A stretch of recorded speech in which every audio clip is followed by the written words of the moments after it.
جانے ایمان روح رسالت تم پر سلام ہو، تم پر سلام حبیب خدا تاجدار شفاعت تم پر سلام ہو، تم پر سلام۔ السلام علیکم ورحمۃ اللہ وبرکاتہ۔ میں اپنے تمام معزز پیر بھائیوں کو، اپنے مریدوں کو، اپنے شاگردوں کو، اور جو لوگ میرے ساتھ اس روحانی سفر میں شامل ہیں، اور وہ لوگ جو اس مبارک ٹرانسمیشن کا حصہ ہیں، اور وہ لوگ جو قدم بقدم شانہ بشانہ میرے ساتھ کھڑے رہتے ہیں، اور وہ لوگ جو میری ٹرانسمیشن کا بے چینی سے انتظار کرتے ہیں، اور وہ لوگ جو اس پیغام کو اپنے تمام دوستوں احباب میں شیئر کرتے ہیں، میں ان تمام لوگوں کو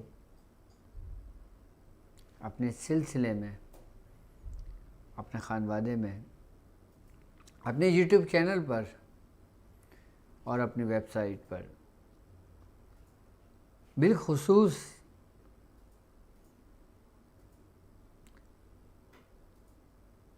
ٹرانسمیشن جانے ایمان کی 11ویں ایپیسوڈ میں خوش آمدید کہتا ہوں، اور امید کرتا ہوں کہ آپ تمام لوگ خیریت سے ہوں گے۔ الحمدللہ ہمارا یہ کامیابیوں کا سفر، ہمارا یہ کامیابیوں کا لشکر سورہ قریش کا لشکر، جانے ایمان کا لشکر، روحانیت کے اس مبارک سفر کا لشکر تیزی کے ساتھ اپنی منزل کی جانب اپنا سفر کر رہا ہے۔ وقت کا پتہ ہی نہیں چلا کہ کب، کیسے، کہاں وہ 11 دن گزر گئے، کہ وہ 11 دن تو گزر گئے، لیکن اس میں آپ کا اور میرا ساتھ جو بھی ہماری گفتگو رہی، وہ سب باتیں ایک جگہ قید ہو گئیں۔ وہ وقت ہم نے قید کر لیا، اس وقت کی برکتوں کو ہم نے قید کر لیا،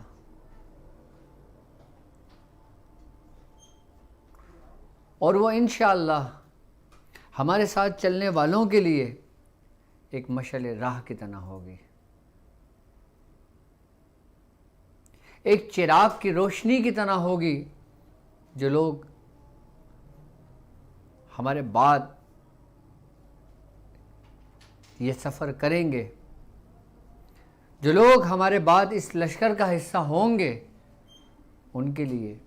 ایک بہترین مشعل راہ ہوگی، ان کے لیے بہترین ایک روشن چراغ ہوگا،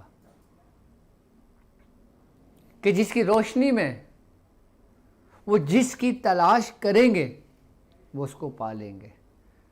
مرشد کی تلاش کریں گے مرشد کو پا لیں گے، رہنما کی تلاش کریں گے رہنما کو پا لیں گے، شیخ کی تلاش کریں گے شیخ کو پا لیں گے، رب کی تلاش کریں گے رب کو پا لیں گے، اس کے محبوب کو تلاش کریں گے اس کو پا لیں گے۔ جس کی طلب، جس کی خواہش، اس کی جیسی نیت ہوگی، وہ اپنی منزل کو بآسانی پا لے گا۔ عملیات اور وظائف میں لوگوں کی کچھ غلط فہمیاں ہیں۔ آج ہی کی بات ہے کہ ایک صاحب مجھ سے سوال کرتے ہیں کہ حضرت، مجھ سے کسی نے کہا ہے کہ تم اگر سورہ یاسین روزانہ پڑھتے ہو، اور میں ایک دفعہ سورہ یاسین پڑھتا ہوں، اور اگر تمہیں پڑھتے ہوئے 40 دن ہو جاتے ہیں تو پھر تمہیں اس کا عمل کرنا ضروری ہو جاتا ہے۔ آپ مجھے بتائیں کہ کیا یہ صحیح ہے کہ کیا میں اس کا عمل کروں گا؟ تو میں نے ان سے کہا کہ یہ ضروری نہیں ہے کہ آپ اس کا عمل کریں۔ آپ ساری زندگی بھی قرآن کی کوئی بھی سورت پڑھ سکتے ہیں، اور سورہ یاسین روز پڑھنا، معمول میں رکھنا، تو یہ بھی عبادتوں میں ایک افضل عبادت ہے۔ اگر کوئی شخص سورہ واقعہ روزانہ پڑھتا ہے اور 40 دن سے زیادہ اس کو کئی سالوں ہو جاتے ہیں پڑھتے ہوئے، تو یہ ایک اچھی بات ہے، یہ اس کی ورد میں آ جاتی ہے یہ، اور ورد کو برقرار رکھنے والا کامیاب ہوتا ہے۔ ہاں البتہ نبی کریم صلی اللہ علیہ وآلہ وسلم کا فرمان ہے کہ اگر آپ کوئی ورد کریں، کوئی عمل کریں یا کوئی وظیفہ پڑھیں تو اس کو بالکل ترک نہیں کرنا چاہیے۔ آپ نے بالکل ترک کرنے سے منع فرمایا ہے۔ عملیات میں اور وظیفے میں، ورد میں کیا فرق ہے؟ عملیات بیسیکلی ہم کسی مقاصد کے لیے کرتے ہیں، ہم کوئی عمل اس کی ایک خاص ترتیب اور طریقے کے ساتھ جو ہم کو ہمارے بزرگان دین تعلیم کرتے ہیں، اگر ہم اس کے عدد کے حساب سے ہم اس کا نصاب پورا کرتے ہیں تو ہم اس کی زکوٰۃ ادا کرتے ہیں۔ لیکن وظیفہ جو ہوتا ہے وہ بھی کسی مقاصد کے لیے ہوتا ہے، لیکن وظیفے پڑھنے میں اور عملیات کرنے میں فرق ہوتا ہے۔ عملیات کے دوران آپ عمل کو ترک نہیں کر سکتے۔ اگر انسان عملیات کرتا ہو اور وہ عمل کر رہا ہو، اس نے 40 دن کی نیت کری ہوئی ہو، بیچ میں وہ عمل ترک کر دے، بالکل چھوڑ دے، تو وہ رجت کا شکار ہو جاتا ہے۔ جبکہ وظیفے میں ایسا نہیں ہوتا۔ وظائف اگر ہم کسی مقاصد کے لیے پڑھتے ہیں، کسی مقصد کے لیے پڑھتے ہیں، اور ہمارا وہ کام ہو جاتا ہے، تو ہم اس کو بالکل کم تعداد میں اس کی مدامت رکھیں تو ہمارے لیے افضل و بہتر ہے۔ لیکن عملیات کے لیے اگر ہم کوئی عمل کرتے ہیں کسی چیز کا اور ہم اس کو بالکل ترک کر دیتے ہیں، ختم کر دیتے ہیں، تو جتنا ہمیں اس کا فائدہ ہوتا ہے پھر اس سے زیادہ اس کے نقصانات ہونے کا خدشہ ہوتا ہے۔ اسی لیے بزرگان دین فرماتے ہیں کہ آپ وظیفہ پڑھ لیا کرو، آپ ورد کر لیا کرو، لیکن اگر آپ کسی چیز کا کوئی عمل کرتے ہو تو پھر اس کو کم از کم ایک مرتبہ لازمی پڑھا کرو۔ اگر آپ نے کوئی عمل کیا ہے زندگی میں تو آپ اس کو بالکل ترک نہ کریں،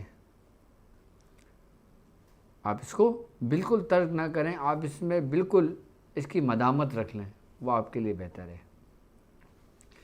اچھا، عموماً بعض لوگ کچھ وظیفہ پوچھتے ہیں اور وہ وظیفہ ان کو بتایا جاتا ہے کہ آپ نے اتنا وظیفہ، اب مثال کے طور پر کوئی وظیفہ آپ کو تعلیم کیا جاتا ہے کہ اولاد کی فرما برداری کے لیے کہ آپ نے فلاں اسم 1000 مرتبہ 21 دن تک پڑھنا ہے۔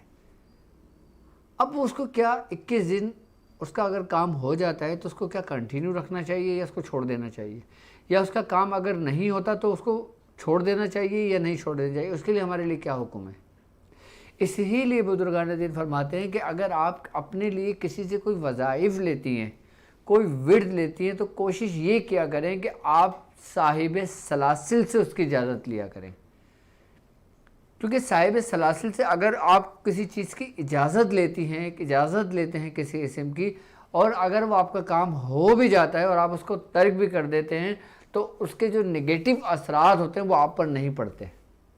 لیکن اگر آپ کوئی وظیفہ کسی کتاب میں سے دیکھ کر پڑھ لیتے ہیں، کسی کی بغیر اجازت کے پڑھ لیتے ہیں، اور پڑھنے کے بعد آپ کا کام ہو یا نہ ہو آپ اس کو ترک کر دیتے ہیں، تو پھر آپ اس میں رجت کا شکار ہو جاتے ہیں۔ اجازت بیسیکلی ہر نگیٹیوٹی چیز کو اپنے اندر سلب کرنے کی صلاحیت رکھتی ہے۔ اگر صاحب سلاسل نے اگر آپ کو اجازت دی ہے اور اگر آپ نے اس کو پڑھ کے اس کو چھوڑ دیا تو آپ کو اتنا نقصان نہیں ہوتا جتنا بغیر اجازت کے کوئی عمل کرنے سے ہوتا ہے۔ اسی لیے بزرگان دین فرماتے ہیں کہ آپ کے لیے اجازت لینا بہت ضروری ہے۔ اب جیسے کسی شخص نے کسی انٹرنیٹ پہ کوئی ویڈیو اس کی نظر سے گزری اور کسی نے بتایا کہ بسم اللہ الرحمن الرحیم 786 مرتبہ پڑھ لینے سے شوہر اس کا قابو میں آ جاتا ہے. اب اس نے جی ویڈیو دیکھی, اب وہ 786 مرتبہ بسم اللہ الرحمن پڑھنے بیٹھ گئیں. اب انہوں نے کسی سے اجازت نہیں لی, اب انہوں نے پتہ نہیں کس کی ویڈیو دیکھ لی, کیا دیکھ لی, کن لوگوں نے ویڈیو بنائی, ان لوگوں کا بیک گراؤنڈ کیا ہے, کیا وہ صاحب سلاسل لوگ ہیں یا نہیں ہیں, یا کس لیے انہوں نے یہ تعلیم کیا ہے, کس ٹاپک پہ بنایا ہے, ان کا بیک گراؤنڈ کیا ہے, ان کا خانوادہ کیا ہے, ان کا سلسلہ کیا ہے. ایک بات یاد رکھیے گا کہ جب ہم اپنے لیے کوئی وظیفہ سلیکٹ کر رہے ہوتے ہیں یا جب کوئی ہمیں وظیفہ بتایا جا رہا ہوتا ہے تو اس کے لیے بتانے والے کا نسب معلوم ہونا آپ کے لیے بہت ضروری ہے. اجازت دینے والا شخص کا بیک گراؤنڈ معلوم ہونا ضروری ہے, اس کے سلسلے کے بارے میں معلوم ہونا ضروری ہے. گویا یہ شخص اگر اجازت دے رہا ہے کسی وظیفے کی, کسی ورد کی, کیا یہ خود صاحب سلاسل ہے, کیا یہ خود کسی بزرگ کا صحبت یافتہ ہے, کیا یہ خود کسی بزرگ کا خلیفہ ہے, کیا یہ خود صاحب اجازت ہے کہ جس سے اجازت لی جا رہی ہے.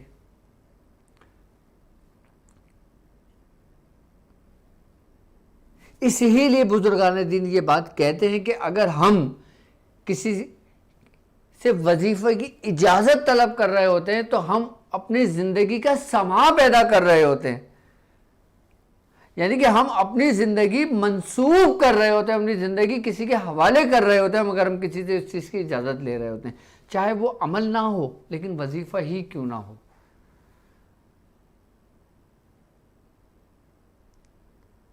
اگر ہر بندہ بغیر اجازت سے وظیفے پڑھنے لگے, ہر بندہ کوئی بھی کتاب دیکھ کر وظیفے پڑھنے لگے اور اس کو پڑھ کر چھوڑ دے تو اس کا کتنا نقصان ہوگا یہ آپ لوگ نہیں جانتے.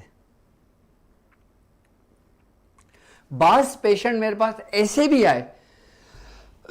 کہ جن کے اوپر نہ تو کوئی جادو تھا, نہ کوئی اثرات تھے, نہ ان کے اوپر نظر بد تھی, لیکن بیماری کی شدت اس طرح تھی کہ سمجھ سے باہر تھا کہ اس کے ساتھ معاملہ کیا ہے. جب گویا اس کو میں نے ڈیپلی چیک کیا, اس کے تمام معاملات کو میں نے چیک کیے, جب میں نے اس سے بات کی اور جب میں نے دیکھا کہ اس کے ساتھ معاملات مجھے کچھ اور ہی نظر آ رہے ہیں, تو بعد میں اس شخص نے مجھے بتایا کہ فلاں سال پہلے میں نے یہ ورد کیا تھا, یہ وظیفہ کیا تھا اور اتنا پڑھا تھا اور پھر میں نے اس کو بالکل ترک کر دیا تھا. تو اس کے ماتحت جو موکلان ہوتے ہیں, اس کے ماتحت جو جنات ہوتے ہیں, اس کے ماتحت جو نیک ارواحیں ہوتی ہیں, اور پھر اس کے ماتحت جو شیاطین ہوتے ہیں, پھر وہ اس شخص کو تنگ و پریشان کرنے لگتے ہیں اس وظیفہ پڑھنے والے کے. جب ہی کہتے ہیں کہ کسی کے بتائے ہوئے عمل, کسی کے بتائے ہوئے وظیفہ ہرگز نہیں کرنا چاہیے جب تک تمہیں اس شخص کے بارے میں معلوم نہ ہو کہ بتانے والا شخص ہے کون, وہ کس کی اولاد ہے, وہ کس کا خلیفہ ہے, وہ کس سلاسل سے تعلق رکھتا ہے, وہ کس خانوادے کا تربیت یافتہ ہے. یہ معلوم ہونا آپ کے لیے بہت ضروری ہے.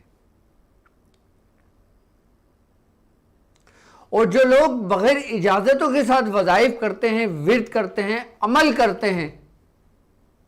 ان کی مثال بالکل ایسی ہی ہوتی ہے کہ گویا بغیر رہنما کے وہ سفر کرتے ہیں اپنا, اور جب جس کا کوئی رہنما نہیں ہوتا پھر شیطان اس کا رہنما بن جاتا ہے, پھر اس کو اسی رستے پہ ایسے گمراہی کی طرف لے جاتا ہے کہ وہ سمجھتا ہے گویا وہ حق پر ہے.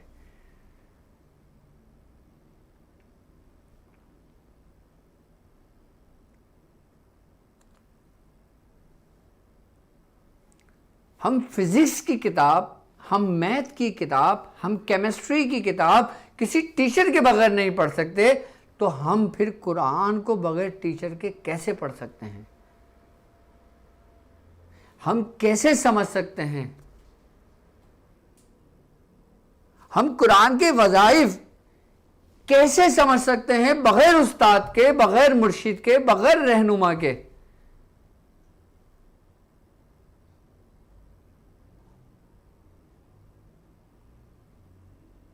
وظائف کا ترک کرنے والا، اس کے بارے میں بڑے شدید الفاظ ہمیں حدیثوں سے ملتے ہیں۔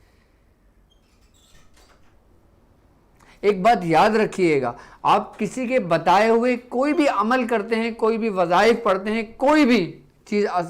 ورد رکھتے ہیں اپنا، ہر ایکشن کا ری ایکشن ہوتا ہے۔ اور جب آپ کسی کی اجازت کے ساتھ پڑھ رہے ہوتے ہیں، جب اس کا ایکشن ہوتا ہے، تو جب اس کا ری ایکشن ہوتا ہے تو وہی اجازت اس شخص کے سامنے حجاب بن کے، ایک پردہ بن کے کھڑی ہو جاتی ہے، جس کا وہ ری ایکشن ہوتا ہے، وہی صاحب اجازت جو ہوتا ہے وہ اس کو اپنے اندر سلب کرنے کی صلاحیت رکھتا ہے۔ میں کہتا ہوں نا کہ اجازت بھی ایک نور ہے، اجازت بھی ایک حیات ہے، اجازت بھی ایک آب حیات ہے جو انسان کو زندگی بخشتی ہے۔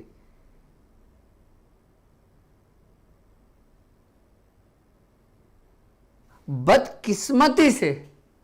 ہمارے معاشرے میں اس سوشل نیٹ ورک کی وجہ سے اتنی اجازتیں بڑھ گئی ہیں نا کہ جس کا کوئی حد نہیں۔ ہر بے سلاسل لوگ اس کی اجازتیں دیتے پھرتے ہیں، جن کے ملینز فالوورز ہوتے ہیں وہ اجازتیں دے رہے ہوتے ہیں،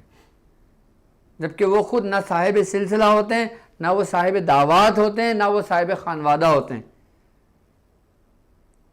لیکن ان کو پتہ ہے کہ اگر ہم نے یہ وظیفے کی ویڈیو ڈال دی تو جی یہ وائرل ہونی ہے، ہمارے ویوز اچھے مل رہے ہیں اس کے۔ اور جب ایسے شخص کی نیت اپنے وظیفے ڈالنے پر ہوگی تو اس کا اثر کیا ہوگا، اس کا ایکشن کا ری ایکشن کیا ہوگا، آپ مجھ سے بہتر سمجھ سکتے ہو۔ اب میں آپ کو اس سے زیادہ اور کیا میں آپ کو بتاؤں۔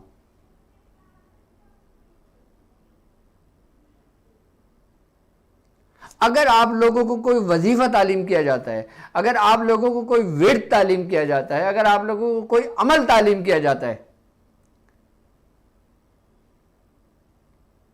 اگر کوئی دن آپ کا ناغہ بھی ہو جائے، یہاں تک کہ بزرگان دین فرماتے ہیں اگر تم وظیفہ پڑھ رہے ہو اور تمہیں رات کو تمہیں بیماری کی شدت کی وجہ سے، کسی تقریبات کی وجہ سے، کسی سفر کی وجہ سے اگر تمہارا وظیفہ چھوٹ جاتا ہے تو پھر دوسرے دن تم ظہر سے پہلے اگر اس کو پڑھ لیتے ہو تو وہ تمہارا ایک ترتیب وار اسی چیز میں کاؤنٹ ہوتا ہے جیسے تمہارے دن بہ دن اپنا وظیفہ پڑھ رہے ہوتے ہو۔ صرف مجبوری کی حالت میں یہاں تک ہمیں چھوٹ دی گئی ہے، لیکن ہم بالکل ہی ترک کر دیں جی ہم تو سفر میں ہیں، سفر میں تو نماز بھی ہمیں قصر پڑھنے کا حکم دیا گیا، تو وظیفہ کیا چیز ہے؟ یہ تھوڑی سی غلط فہمی اپنے اندر سے نکالیں۔ میں آپ کو یہ مشورہ دینا چاہتا ہوں کہ آپ کوشش یہ کریں کہ آپ کے وظائف کم سے کم ہوں، آپ کا ورد کم سے کم ہو، آپ عملیات کے چکر میں نہ پڑیں، آپ صرف ایک عمل کر لیں، آپ وہ کچھ پڑھیں جو آپ کی بس میں ہو، جس کو آپ متواتر اپنے عمل میں رکھ سکتے ہوں۔ گویا 1 مرتبہ پڑھنا ہی، گویا 3 مرتبہ پڑھنا ہی، گویا 5 مرتبہ پڑھنا ہی، گویا 7 مرتبہ پڑھنا ہی اس کو قائم رکھتا ہے، لیکن بالکل ترک کر دینا یہ آپ کے لیے نقصان دہ ہوتا ہے۔ اگر کسی کو کوئی عمل بتایا جاتا ہے کہ جی آپ نے اولاد کے لیے وظیفہ پڑھنا ہے اور آپ کو کہا جاتا ہے کہ 21 دن آپ نے یہ عمل کرنا ہے، آپ نے 40 دن یہ عمل کرنا ہے، آپ نے 3 مہینے یہ عمل کرنا ہے، آپ نے 6 مہینے یہ عمل کرنا ہے، آپ نے 1 سال یہ عمل کرنا ہے،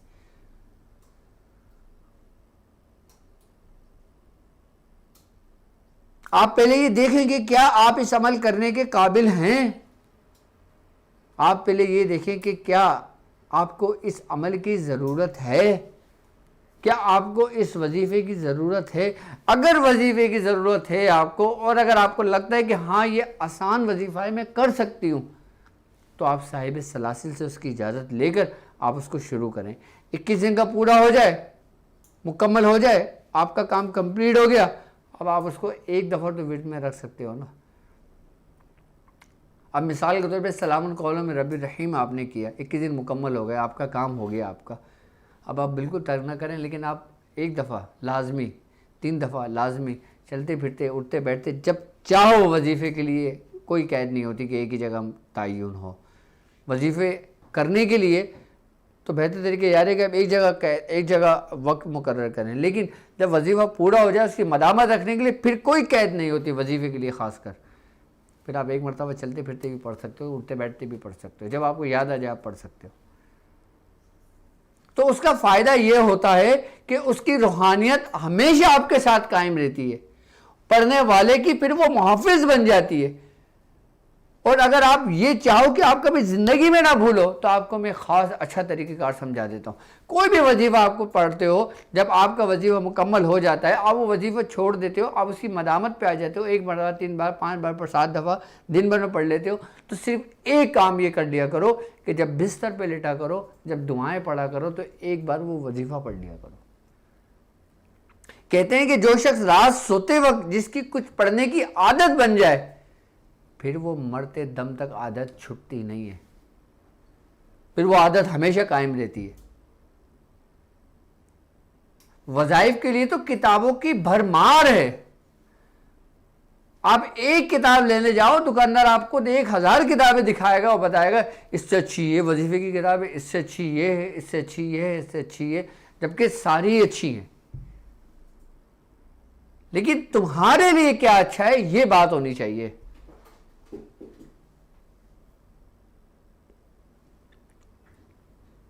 آپ کے لیے کیا اچھا ہے، آپ کے لیے کیا بہتر ہے، آپ کو یہ پتا ہونا چاہیے۔ تو میں تمام اپنے دیکھنے اور سننے والوں سے یہ بات کہنا چاہوں گا، کبھی بھی انٹرنیٹ کے ذریعے، کتابوں کے ذریعے، اخبارات کے ذریعے، رسالوں کے ذریعے، ڈائجسٹ کے ذریعے یا کسی سوشل ایکٹیویٹی کے ذریعے اگر کوئی وظیفہ آپ کو ملتا ہے اور کوئی اس کے لاکھ تعریفوں کے پل باندھ دے، آپ نے نہیں کرنا۔ اگر آپ کو وہ وظیفہ اچھا لگا، بہتر لگا، آپ کے دل کو چھوا، آپ وہی وظیفہ یاد کریں اور پھر کسی صاحب سلاسل کی تلاش کریں، پہلے خود اس کی ان سے اجازت لیں، اگر وہ آپ کو اس کی اجازت دے دے تو پھر آپ وہ وظیفہ کریں، میری طرف سے اس کی اجازت ہے، اور اگر وہ آپ کو روک دے تو آپ اس کی اجازت اور اس کو ہرگز نہ کریں، کیونکہ ہر عمل ہر ایک کے لیے نہیں ہوتا، ہر وظیفہ ہر ایک کے لیے نہیں ہوتا، لیکن ورد میں رکھنے کا ہر ایک کو حکم ہے کہ اگر تم نے کوئی عمل کیا ہو، تم نے کوئی وظیفہ کیا ہو تو اس کا ورد لازمی کرو۔ میں سمجھتا ہوں کہ وظائف اور عملیات کی یہ جو چھوٹی چھوٹی غلط فہمیاں یہ اچھی طرح آپ لوگوں کو سمجھ آ گئی ہوں گی۔ اب ہم وظائف کی طرف چلتے ہیں کہ اب ہم اپنے سلسلے کا جو آغاز کرتے ہیں اپنے وظائف کا، وہ اگر آپ کسی معاملات کے لیے پریشان ہیں تو آپ یہ ویڈیو دیکھ کر، ٹھیک ہے، اور اس کی اجازت لے کر آپ وہ وظیفہ پڑھ سکتے ہیں۔ جب تک آپ خود نہ کر لیں، آپ کسی کو اس کی اجازت نہ دیں۔ آپ نے خود نہیں کرا اور کسی کو اجازت دینا شروع کر دی تو یہ بھی نقصان کا باعث ہے۔ آپ نے خود نہیں کرا اور خود اجازت دینے شروع کر دی لوگوں کو، یہ بھی نقصان کا باعث ہے۔ اس کو میاں حضور منع فرماتے ہیں اجازتوں کا۔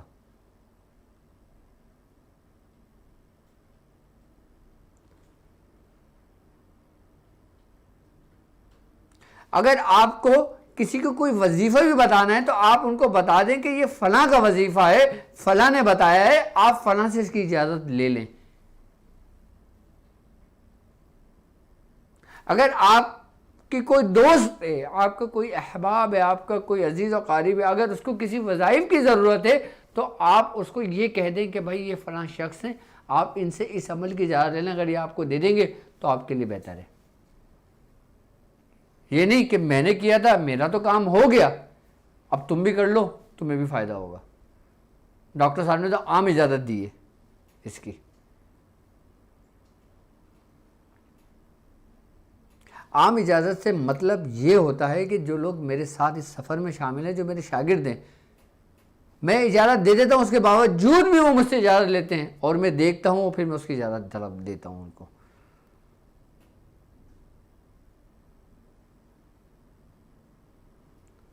اور الحمدللہ ہمارے سلاسل میں، ہمارے پیر بھائیوں میں، اور جن کو میاں حضور نے صاحب اجازت بنایا ہے، خلیفہ بھی صاحب اجازت ہوتا ہے، وہ بھی اگر کسی کو اجازت دیتا ہے اپنے مریدوں کو، اپنے شاگردوں کو، تو میاں حضور ہی کی اجازت ہوتی ہے وہ. اب میں اگر اپنے مریدوں کو اجازت دیتا ہوں تو میں نے جو اگر اجازت دی ہے تو میاں حضور کے اختیار سے اجازت دی ہے، اجازت میری نہیں، میاں حضور کی اجازت کاؤنٹ ہوگی وہ.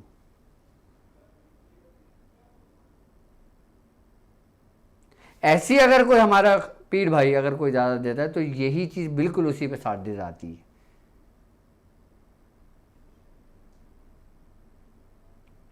اب ہم اپنے وظائف کا سلسلہ شروع کرتے ہیں. سب سے پہلا وظیفہ رب کی محبت کے لیے، محبت الہی کے لیے، جن لوگوں کو رب کی تلاش ہوتی ہے نا، جن لوگوں کو حق کی تلاش ہوتی ہے، ان لوگوں کے لیے یہ بالکل ایسا ہی ہے جیسے اس کے بارے میں بزرگان دین نے فرمایا ہے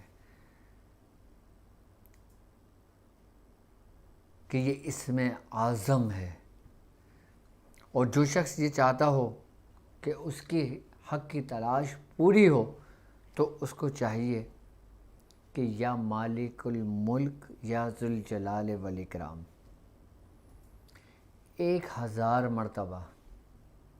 روزانہ 40 دن تک اس کو مکمل کر لے.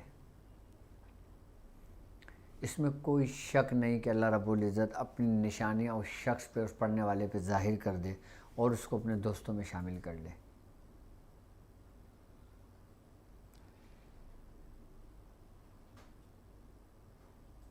اور جب آپ 40 دن 1000 مرتبہ اس کو مکمل کر لیں گے، اس کے بعد آپ نے ہر نماز کے بعد 10 مرتبہ ورد میں رکھنا ہے.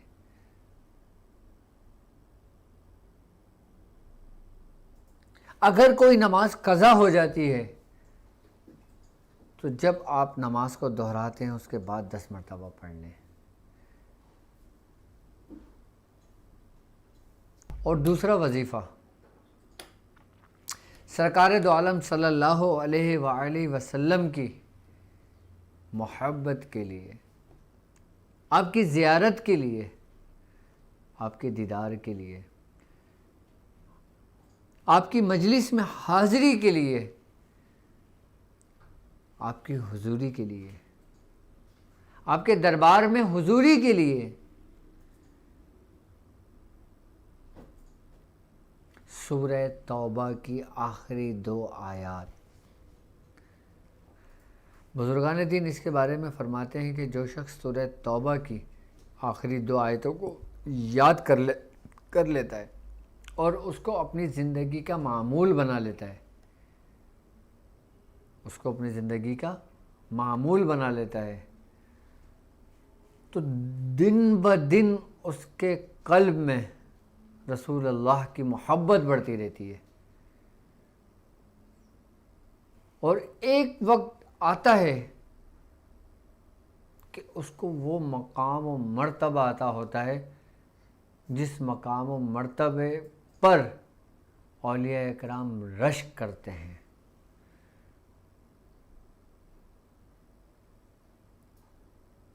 حضور کی محبت کے لیے سورہ توبہ کی آخری 2 آیات کم سے کم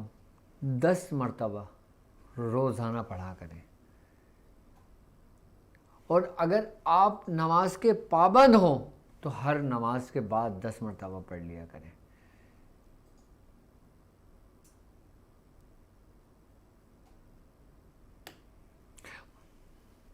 تیسرا وظیفہ اولیاء کاملین کی محبت کے لیے، اولیاء کاملین کی تلاش کے لیے، اپنے پیر و مرشد کے جستجو کے لیے، کہ جو لوگ یہ کہتے ہیں کہ ہمارا حصہ کہاں پر ہے، ہماری محبت کہاں پر ہے، ہمارا مرشد کہاں پر ہے، جو شخص سلام قولا من رب الرحیم 1100 مرتبہ 40 دن تک اسی نیت سے پڑھتا ہے نا، تو باقاعدہ طور پر اس کی تلاش پوری ہو جاتی ہے، اس کو خواب میں اس کے مرشد کا چہرہ دکھا دیا جاتا ہے اور وہ خود پہنچ جاتا ہے۔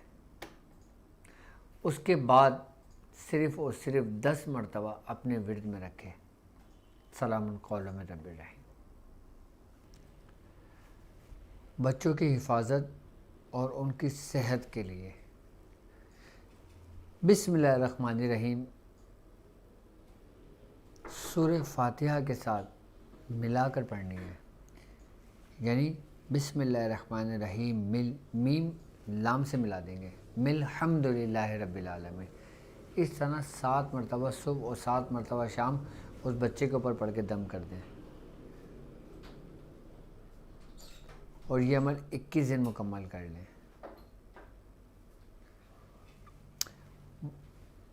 بخار کے لیے یا نارو کونی بردوں و سلام علی ابراہیم، ایک مٹی کے پیالے میں پانی لیں اور اس کے اوپر یہی آیت یا نارو کونی بردوں و سلام علی ابراہیم 500 مرتبہ پڑھ کے اس پانی میں دم کر دیں، اور کوئی پاک کپڑا لے کر اور اس کو اس پانی میں بھگو کر اس مریض کے سر پہ ماتھے پہ پٹیاں رکھیں اور اس پانی کو اس میں نچوڑ کر اس کے پورے جسم پہ وہ پانی پھینک دیں، بخار اسی وقت اتر جائے گا۔ ہر قسم کے دردوں کے لیے، جوڑوں کا درد ہو، جسم کا درد ہو، کہیں پر بھی درد ہو، آپ نے درد کی جگہ پر ہاتھ رکھ کے 7 مرتبہ سورہ ناس پڑھنا ہے، 7 مرتبہ سورہ ناس پڑھنا ہے صبح اور شام۔ اس کے لیے وقت نہ پوچھیں کہ ہم نے، اس کے لیے وقت صبح و شام کسی بھی ٹائم پڑھ لیں، اور کتنے دن پڑھنا ہے، 7 مرتبہ پڑھنے میں کوئی حرج نہیں ہے، آپ جتنا چاہیں اس کو پڑھ سکتے ہیں، درد میں فوری آرام آئے گا۔ 2 آدمیوں کے درمیان محبت کے لیے، یعنی کہ اگر کسی میں رنجش پیدا ہو گئی ہو، نفرتیں پیدا ہو گئی ہوں، دشمنی پیدا ہو گئی ہو،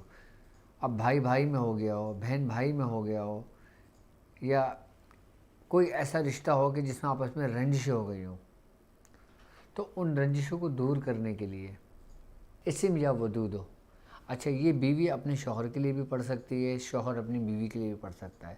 ماں باپ اپنی اولاد کے لیے بھی پڑھ سکتے ہیں، اولاد اپنے ماں باپ کے لیے بھی پڑھ سکتے ہیں، بھائی اپنے بھائی کے لیے بھی پڑھ سکتا ہے، بہن اپنے بھائی کے لیے بھی پڑھ سکتا ہے، اور ایک شخص دوسرے شخص کے لیے بھی پڑھ سکتا ہے۔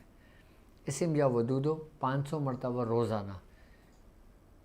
40 دن تک پڑھیں گے، اور جب کام ہو جائے گا اس کے بعد چاہیں تو 5 مرتبہ 10 مرتبہ اس کو اپنے ورد میں رکھ لیں گے۔ اچھا، آنکھوں کے درد کے لیے، آنکھوں کے امراض کے لیے، یعنی کہ آنکھوں کی کسی قسم کا بھی کوئی بھی مرض ہو، آپ کو آنکھیں دکھنے آئی ہوں، سوجن ہو گئی ہو، بینائی کمزور ہو گئی ہو، نمبر تیزی سے بڑھ رہا ہو، تو سورہ رحمان 3 دفعہ پڑھ کر پانی دم کر کے وہ پانی سے اپنا چہرے کو دھوئیں اور وہ پانی پئیں، انشاءاللہ آنکھوں کی بیماری دور ہو جائے گی سورہ رحمان کی برکت سے۔ اولاد نرینہ کے لیے، جو لوگوں کو خواہش ہو کہ ان کو اللہ تبارک تعالیٰ اولاد سے نوازے، تو اسم یا وارث ہو 1000 مرتبہ 3 مہینے تک لگ کر پڑھنا ہے۔ اگر عورت پڑھے گی تو یا وارث ہو 3 مہینے پڑھے گی، اور اس ترتیب سے پڑھے گی جس دن وہ حیض سے فارغ ہو، غسل کرے، اس دن سے شروع کرے اور اس دن تک پڑھے، چاہے وہ اس کے کتنے بھی دن بنتے ہیں اس میں. اس طریقے سے جب اس کو شروع ہو اس کو سٹاپ کر دے. اس طریقے سے 3 اپنے یہ دن گزار لے، یعنی کہ پہلا حیض کمپلیٹ ہو جائے، دوسرا حیض کمپلیٹ ہو جائے، تیسرا حیض کمپلیٹ ہو جائے. یہ اس اسم کی برکت سے اللہ رب العزت اس کے اندر اگر کوئی نقائص ہوتے ہیں یا کوئی بیماری ہوتی ہے یا جادو کی وجہ سے ہو یا کسی آسیبی وجہ سے ہو، نظر بد کی وجہ سے ہو، تو وہ بیماری تک اس سے دور ہو جاتی ہے. لیکن طریقہ کار یہی ہوگا کہ عورت جب حیض سے فارغ ہوگی تو یہ اسم شروع کرے گی اور دوسرے حیض تک پابندی کے ساتھ پڑھے گی، اور پھر جب شروع ہو جائیں گے پھر اس کو سٹاپ کر دے گی، پھر دوبارہ شروع کر دے گی. اس طریقے سے 3 حیض تک اس ترتیب سے پورا عمل کرنا ہے. اور مرد اس کو پورے 3 مہینے لگ کر 1000 مرتبہ اسم یا وارث ہو پڑھ لیں. اور اگر یہ خواہش رکھتے ہوں کہ اولاد نرینہ ہو، لڑکا ہو، تو سورہ محمد 1 مرتبہ اپنا معمول بنا لیں، تاکہ انشاءاللہ تعالیٰ اس کی برکت سے، سورہ محمد کی برکت سے، میں نے جس کو بھی بتایا اولاد نرینہ سے اللہ تعالیٰ نے نوازا ہے. اچھا، قید سے آزادی کے لیے، کہ جن کو قید ہو گئی ہو، جن کو سزا ہو گئی ہو، تو اس کے لیے سورہ یوسف 1 مرتبہ روزانہ پڑھیں. سورہ یوسف 1 مرتبہ روزانہ 3 ماہ تک پڑھیں، انشاءاللہ تعالیٰ اس قید سے ان کو آزادی مل جائے گی. اچھا، بواسیر کے لیے، جن کو بواسیر کی بیماری ہو گئی ہو، سورہ فیل 7 بار پانی دم کر کے پانی پئیں. اگر کوئی دوا کھاتے ہیں تو اسی پانی سے کھائیں. تو سورہ فیل اس کے لیے بہت زبردست سریع و تاثیر عمل ہے. اور ہر کام کو پورا کرنے کے لیے کلمہ طیبہ کا ورد کریں، کم از کم 1 تسبیح روز پڑھا کریں اور اپنی زندگی کا معمول بنا لیں. اور جن لوگوں کی زندگی کا یہ معمول ہوتا ہے کہ لا الہ الا اللہ محمد رسول اللہ پابندی کے ساتھ پڑھتے ہیں، 1 تسبیح روز پڑھتے ہیں، وہ کبھی کسی کے محتاج نہیں ہوتے. اور ہر مشکل سے آسانی کے لیے، یعنی کہ کوئی بھی کام ہو دنیا کا، آپ کسی بھی معاملات میں مشکلات میں پھنسے ہوں، چاہے وہ گھریلو معاملات ہوں، کاروباری معاملات ہوں، بازار کے معاملات ہوں، قرض کے معاملات ہوں، قرض کی ادائیگی کے معاملات ہوں، بیماریوں کے معاملات ہوں، کسی بھی چیز کے معاملات ہوں، آپ نے درود شریف پڑھنا ہے. پڑھنا اس ترتیب اور اس طریقے سے کہ یا سیدنا کریم صلی اللہ علیہ وآلہ وسلم، یا سیدنا کریم صلی اللہ علیہ وآلہ وسلم 1000 کی تعداد روزانہ پڑھیں. اگر 1000 کی تعداد کو نہیں پڑھ سکتے تو کم سے کم 92 مرتبہ لازمی پڑھیں اور اس کو بھی اپنا معمول بنا لیں. دیکھیں کہ اللہ تبارک تعالیٰ ہر مشکل میں آپ کی کیسی آسان کی راہیں بنا دیتا ہے. اور مال و دولت کے لیے، رزق میں خیر و برکت کے لیے وَبِحَمْدِهِ أَسْتَغْفِرُ اللَّهِ وَبِحَمْدِهِ أَسْتَغْفِرُ اللَّهِ کم از کم 70 مرتبہ، اور زیادہ سے زیادہ جتنا چاہیں اس کو آپ پڑھ سکتے ہیں. اللہم یا قاضی الحاجات، اگر کوئی شخص کو کوئی حاجت ہو، کوئی پریشان ہو کسی بھی معاملے میں، اگر وہ چاہتا ہو کہ اس کا یہ کام ہو جائے، کوئی حاجت مند ہو، وہ 500 مرتبہ اس اسم کو 40 دن پڑھ لے. انشاءاللہ تعالیٰ اللہ تبارک و تعالیٰ غیب سے اس کی حاجت کو پورا کر دے گا. اور جب 40 دن مکمل ہو جائیں تو پھر اس کو کم از کم 1 مرتبہ، 3 مرتبہ، 7 مرتبہ رات سوتے ہوئے، یا اپنے اس کو کبھی بھی کسی بھی ٹائم اس کو ورد میں رکھ لے. اور اگر کسی شخص کو کوئی مسائل کا سامنا ہو، کوئی مشکلات کا انبار اس کے سامنے ہو، اور اس کو کوئی رستہ نظر نہ آ رہا ہو کہ یہ میری مشکلات کیسے حل ہوں گی، جب سارے دروازے بند ہو جائیں پھر وہ ایک دروازے پہ دستک دے، اور وہ دروازہ ہے اللہم یا حل المشکلات، یعنی اے تمام مشکلات کو حل کرنے والے، اور یہ ذات اللہ رب العزت کی ہے. اللہم یا حل المشکلات 500 مرتبہ روزانہ 40 دن تک پڑھے اور اس کے بعد اپنے ورد میں رکھ لے. انشاءاللہ تعالی ہر مشکل سے بندہ نکل جائے گا. موذی امراض کے لیے، بیماریوں کے لیے، اور ایسی بیماریاں کہ جن کا علاج ناممکن ہو، جو لا علاج ہوں، اس کے لیے اللہم یا شافی الامراض 500 مرتبہ 40 دن تک پابندی کے ساتھ پڑھیں، اور پانی دم کر کے اس مریض کو پلائیں۔ اگر وہ کوئی دوا کھاتا ہو تو اس پانی سے اس کو دوا کھلائیں، اس کے بعد اس کو ورد میں رکھیں۔ آپ دیکھیں بیمار صحت مند ہو جاتا ہے۔ اچھا، مریض خود بھی یہ پڑھ سکتا ہے، اور مریض کی کوئی اولاد بھی پڑھ سکتی ہے، کوئی بہن بھائی بھی اس کے لیے پڑھ سکتا ہے۔ اگر کوئی، یہاں تک کہ اس اسم کے بارے میں کہ اگر کوئی آئی سی یو میں ہو، اگر کوئی وینٹیلیٹر پر ہو، اگر وہ شخص اس مریض کے لیے جو وینٹیلیٹر پر ہو، اس کے لیے اگر اللہم یا شافی الامراض پڑھا جائے تو وہ اپنے بیڈ پر آ جاتا ہے۔ 3 دن کے اندر اندر وہ اپنے بیڈ پر آ جاتا ہے، اور کچھ دنوں بعد وہ اپنے گھر پر آ جاتا ہے۔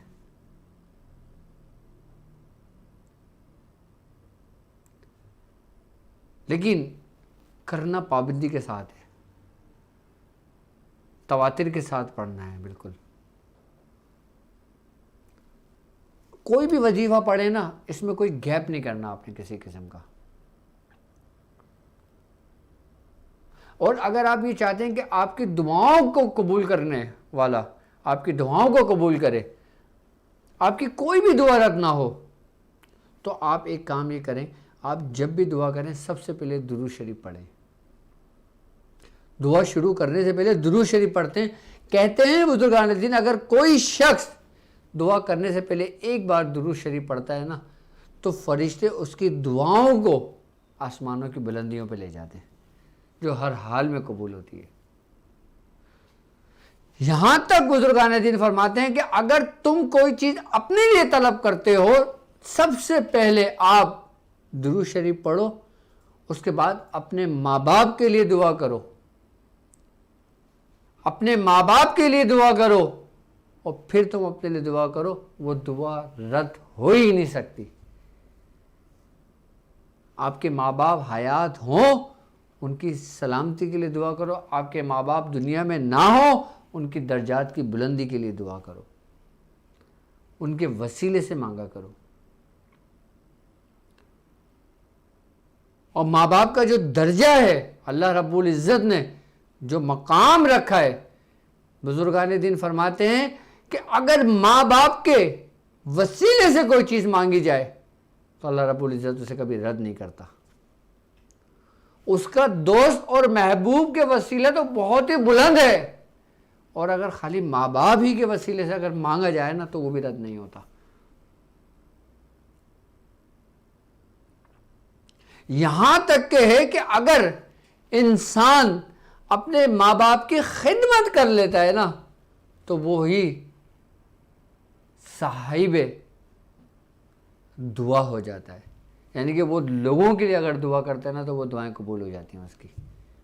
کہ جس کے بارے میں کہا گیا ہے اللہم یا مجیب الدعوات۔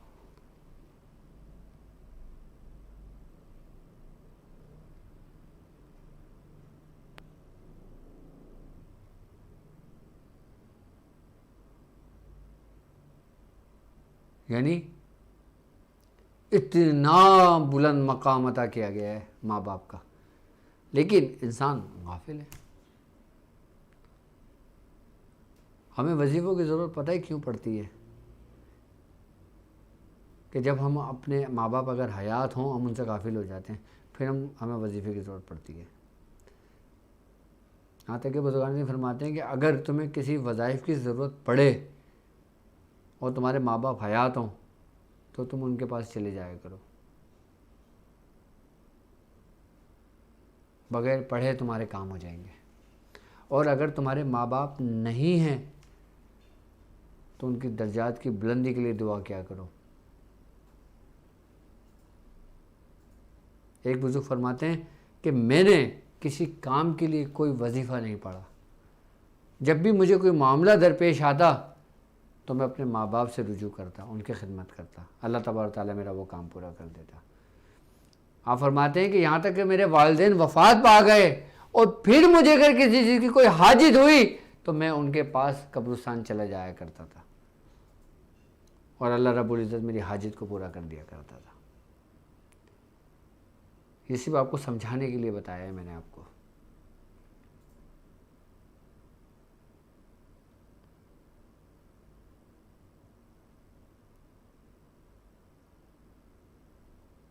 اور اگر کوئی شخص یہ چاہتا ہو کہ وہ امتحان میں کامیاب ہو،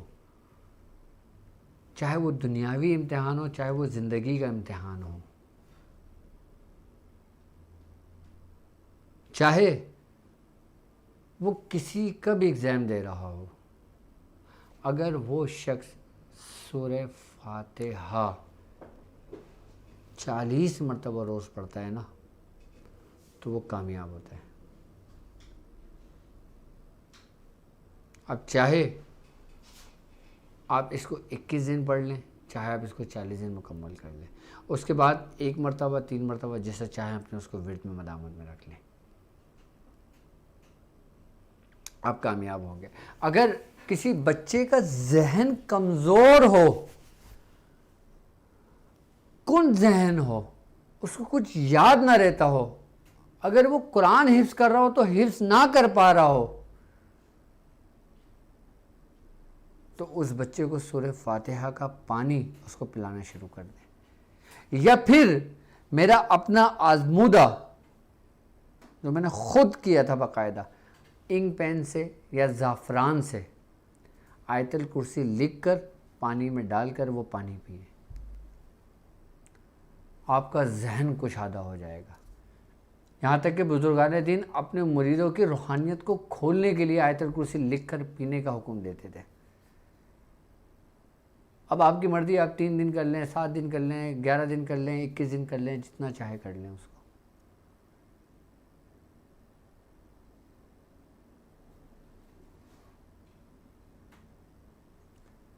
اگر آپ چاہتے ہیں کہ وباؤں سے محفوظ رہیں، بلاؤں سے محفوظ رہیں، یعنی کہ ان بیماریوں سے محفوظ رہیں جو وباؤں کی صورت میں آتی ہیں، تو آپ اللہم یا دافع البلیات آپ 500 مرتبہ پڑھیں۔ آپ ہمیشہ بلاؤں سے وباؤں سے محفوظ رہیں گے۔ 40 دن مکمل کر لیں، اس کے بعد اپنے ورد میں رکھ لیں۔ اچھا، یہ جو اسماء مبارک میں آپ کو بتا رہا ہوں نا، یہ ختم خواجگان کے اسم ہیں، یہ ختم خواجگان کہلاتے ہیں۔ اس کے بارے میں تفصیل اپنی ویڈیو میں بتا چکا ہوں، اس کے طریقہ کار سمجھا چکا ہوں میں۔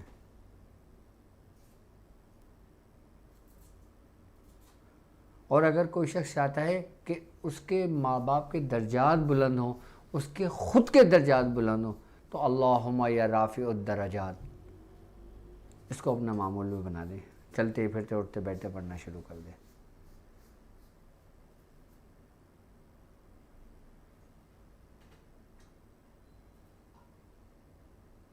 اور اگر کوئی شخص یہ چاہتا ہو کہ وہ اس کے دشمن کے شر سے وہ محفوظ رہے، دشمنوں سے محفوظ رہے، دشمن اس کو کسی قسم کا کوئی نقصان نہ پہنچا سکیں، تو اس کو چاہیے کہ اللہم یا مسبب الاسباب اس کو اپنے ورد میں رکھے، لا تعداد پڑھے، اس کو جتنا چاہے پڑھے، چلتے پھرتے اٹھتے بیٹھتے پڑھے۔ وہ دشمنوں کے شر سے بھی محفوظ رہے گا، ایک تدبیر وہ جو اس کے دشمن کر رہے ہوں گے، اور پھر اللہ تبارک تعالیٰ جو سبب پیدا کرے گا نا، وہ ان سب تدبیروں پہ پانی پھیر دیں گے اس کے دشمنوں پہ۔ اگر کوئی اسباب نہ بن رہے ہو، کوئی سبب نہ بن رہے ہو آپ کے کاروبار کے لیے، رشتوں کے لیے، پریشانی کے لیے، یا آپ کسی بھی معاملات میں پریشان ہو، آپ اللہم یا مسبب الاسباب پڑھیں، دیکھیں کیسے سبب بنتا ہے آپ کے۔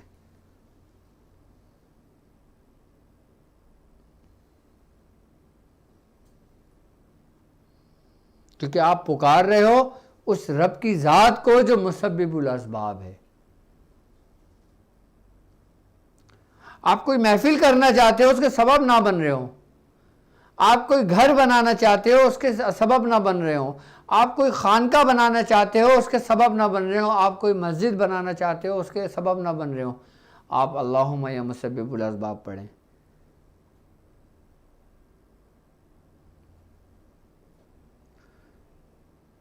جو لوگ اللہ سے امید لگاتے ہیں، جو اس سے مدد طلب کرتے ہیں، وہ ان کی غیب سے مدد کرتا ہے. اور جو لوگ مخلوق خدا سے آس لگاتے ہیں، ان سے امید رکھتے ہیں کہ یہ دے گا تو یہ بنے گا، تو وہ ذلیل و رسوا ہو جاتا ہے وہ شخص.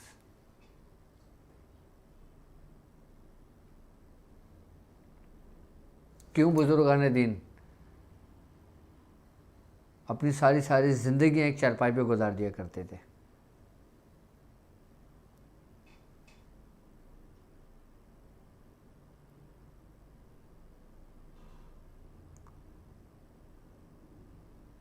اور اللہ رب العزت کسی بھی اپنے بندے کے دل میں اس کے لیے کوئی بات ڈال دیتا تھا، وہ آتا تھا ان کے لیے، بزرگ کے لیے پورے محل تیار کر دیا کرتے تھے، پوری خانقاہیں بنا دیا کرتے تھے، پورے مدرسے بنا دیا کرتے تھے، پوری مساجد بنا دیا کرتے تھے، پورے جگہوں پہ تعمیرات کرا دیا کرتے تھے.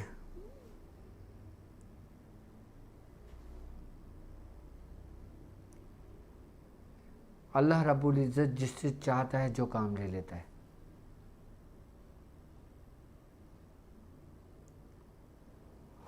اور جو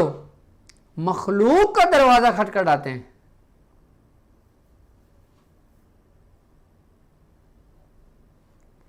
پھر وہ کچھ بھی نہیں بنا پاتے. اور جو رب کے دروازے پہ دستک دیتے ہیں، اللہ رب العزت تمام اپنے مخلوقات کے دلوں میں اس کی محبت پیدا کر دیتا ہے. جو لوگ اس پہ جان و نچھاور کر دیتے ہیں، جیسے اولیاء کرام کی زندگی، ان کے واقعات، ان کے حالات.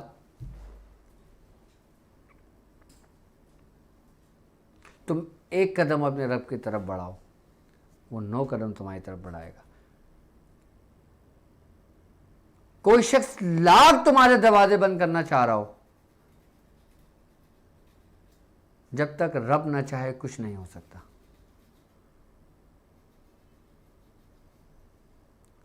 وہ مثال ہے نا، ایک دروازہ اگر بند ہوتا ہے تو رب تمہارا 9 دروازے تم پر کھول دیتا ہے.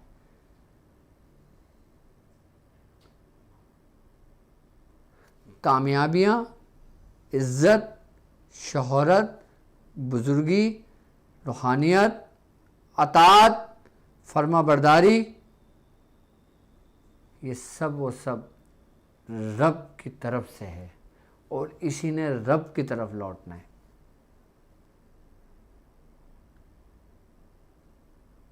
اللہ رب العزت ہم کو ہمارے بزرگوں کے راستے پہ ہمیشہ قائم و دائم رکھے، اور ہمیں ہمارے بزرگوں کا اطاعت اور فرما بردار بندہ بننے کی توفیق عطا فرمائے. اور ہم سے اگر کوئی پیغام پہنچانے میں کوئی غلطی سرزد ہو جاتی ہے تو اللہ رب العزت ہمیں معاف فرمائے. اب مجھے اجازت دیجیے اس بات پہ کہ آپ اپنا بہت خیال رکھیں گے. السلام علیکم ورحمۃ اللہ وبرکاتہ.